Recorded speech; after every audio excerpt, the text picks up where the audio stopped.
It started on a bright Tuesday morning in Charlotte, North Carolina, the kind of morning that makes tragedies feel even more out of place.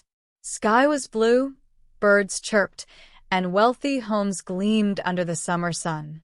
But inside one of the most lavish mansions in the gated community of Ashton Hills, something horrifying was already in motion. Down in the kitchen, Jasmine Brooks, a 29-year-old single mom working as a housekeeper, was mopping the marble floor while humming softly to herself. Her shift had started early. She was alone in the house with Liam Whitaker, the 5-year-old son of a tech billionaire, and his glamorous wife. The mother, Clarissa Whitaker, had left hours ago in her red Mercedes, offering no explanation. The security staff and chef had all been given the week off. It didn't make sense, but Jasmine didn't question it. She was paid to clean, not to ask questions. Then, a sound stopped her heart. A scream. Sharp. Small. Like glass cracking under pressure. She dropped the mop instantly. The sound had come from upstairs. Her eyes darted to the hallway, and that's when she saw the smoke curling down the staircase like a living thing. "Liam," she shouted, tearing off her gloves. "Liam. Baby, where are you?" No answer. And that's when everything inside her shifted. She bolted barefoot down the hall, the mansion suddenly a maze of danger. Smoke thickened. Heat pressed down like a hand around her neck. She spotted the fire licking through the study, expensive curtains ablaze, books melting, the smoke alarm suspiciously silent. Then on the top landing she saw him. Liam, his blonde hair streaked with soot, was frozen with fear. His favorite teddy bear clutched tight in his little hands. Jasmine didn't hesitate. She ran up through the heat, each step searing her feet. She scooped him into her arms, shielding his face as he coughed violently against her chest. "I got you," she whispered through smoke-filled lungs. "I got you." The hallway behind them exploded in flames. Their only exit was gone. Jasmine kicked open a bedroom window. No time to think. She smashed the glass with a lamp, wrapped the boy in her arms, and jumped. The fall hurt. Her ankle screamed as they hit the lawn. But she held on. Liam whimpered, but he was alive. Behind them, the mansion erupted. Flames tore through windows. The roof caved in. Only then did the smoke alarms wail. Neighbors rushed out. Sirens approached. But Jasmine wasn't focused on any of that. She was focused on what Liam had just whispered into her ear. 2 soft words that didn't belong in the mouth of a child. They knew. Jasmine blinked. "What, honey?" The boy stared at the fire, his voice trembling. "They knew I was inside." Her blood ran cold. That night, after medics wrapped her ankle and Liam lay resting with an oxygen mask over his face, the truth began to bleed out. And it was far uglier than smoke and flames. The fire had started too fast. The alarms hadn't worked. The front door, she realized, had been locked from the outside. And someone had tampered with the gas line. Deliberate. Calculated. And the mother? Nowhere to be found.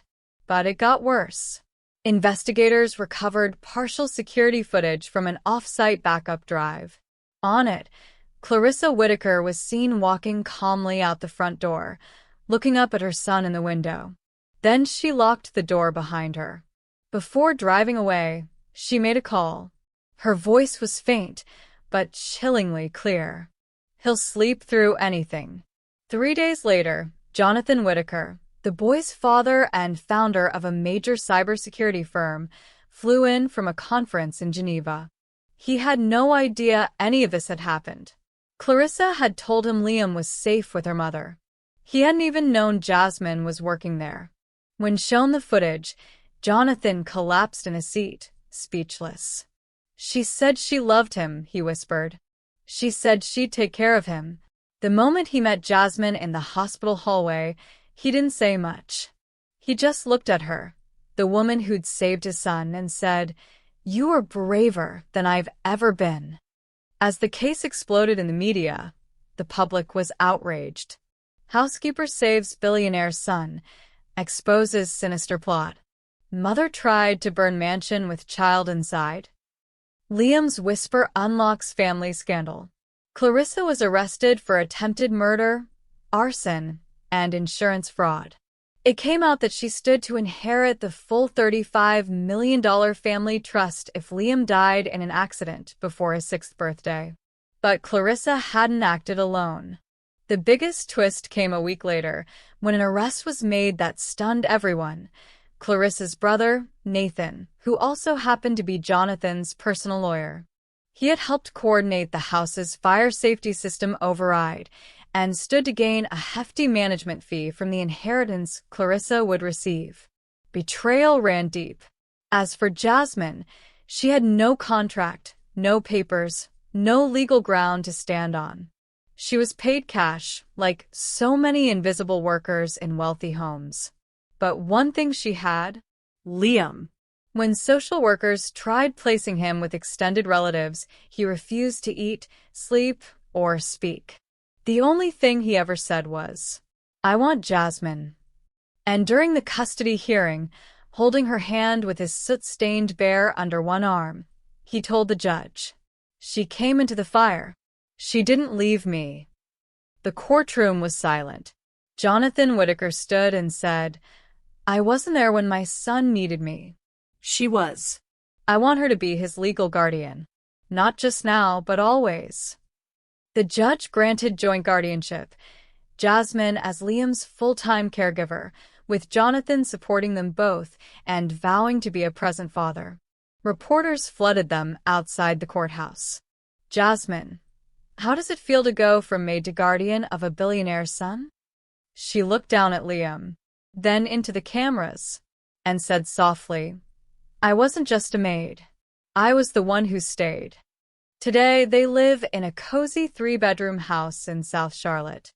Liam has started school. Jasmine is studying early childhood education online, funded by a new foundation Jonathan launched in her name. The foundation supports underpaid domestic workers and fire safety awareness for children. Every night, she tucks Liam in. He still clutches the bear. Still sometimes asks, "Will the fire come back?" And she always answers, "No, sweetheart. "You're safe now, and I'll never let it get near you again."